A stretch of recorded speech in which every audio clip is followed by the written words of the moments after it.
त सबैजनालाई ताजा अनि बाक्लो जयमसी दर्शक पनि म तपाईँको प्रिय मित्र तपाईँको नजिकको छिमेकी यसरी बोलिरहेको छु। यो समयमा तपाईँलाई मैले एउटा विशेष चेहरा देखाएको छु अनि विशेष गरेर तपाईँले देख्न सक्नुहुन्छ। अनि म नजिकको छिमेकी मभन्दा अझै नजिकको छिमेकी तपाईँहरूलाई मैले ल्याएको छु। अनि अहिले तपाईँले यो बातहरू सुन्दै गर्दा पनि तपाईँहरू आशिषमा अघि बढ्दै जानुहुन्छ, मलाई विश्वास छ। अनि तपाईँलाई स्वागत छ सर।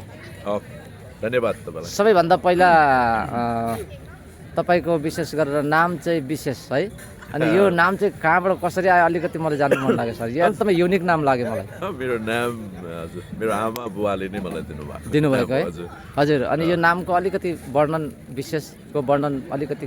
विशेष भनेको त अब अङ्ग्रेजीमा भन्नु भने स्पेसल। यस यस हजुर हजुर। अनि स्पेसल विशेष गरेर मैले भन्न चाहेको चाहिँ दर्शक पनि आजको यहाँ हाम्रो जुन चाहिँ एलसिएलएफ प्रोग्रामको 3 दिनको जुन चाहिँ हाम्रो वक्ता उहाँ हुनुहुन्छ अनि उहाँलाई दार्जिलिङबाट विशेष आयोजक टिमहरूले परमेश्वरको अगुवाईमा उहाँलाई सिलेक्सन गरेर उहाँ आउनुभयो। अनि विशेष गरेर यो जुन चाहिँ उहाँले टिचिङहरू जुन चाहिँ यहाँ दिनुभयो युवाहरूलाई, अनि धेरै नै प्रभावित, एकदमै राम्रो असल लाग्यो। त यही सन्दर्भमा हजुरसँग एक दुईवटा केही अन्तर्वार्ताको रूपमा तपाईँसँग यो प्रश्नहरू राखेँ। अनि विशेष गरेर सर यो 3 दिनको सेमिनारबाट तपाईँले नयाँ पुस्तालाई के मुख्य सन्देश दिन चाहनु भएको थियो? हाम्रो थिम थियो हजुर पछाडिको कुरालाई बिर्सेर यस ख्रिस्टमा अगाडितिर बढ्नु भन्ने कुरो। अनि हाम्रो युथहरूसँग भएको कारणले गर्दा युथहरूलाई अगाडि बढ्नका लागि कहिलेकाहीँ हाम्रो विगतका थुप्रै कुराहरूले अल्झाएको हुन्छन्। तर कसरी चाहिँ विगतको कुराहरूलाई बिर्सिनु अनि त्यसलाई बिर्सिनु भनेको के हो र हामीले किन चाहिँ अगाडि बढ्नुपर्छ, अनि अगाडि बढ्दै गर्दाखेरि हामीले याद गर्नुपर्ने कुराहरू के हो।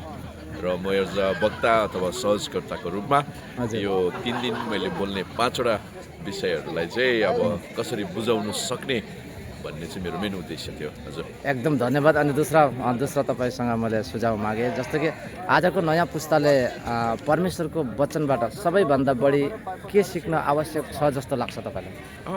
परमेश्वरको वचनबाट अथवा परमेश्वरबाट यस है परमेश्वरको भय राख्नु।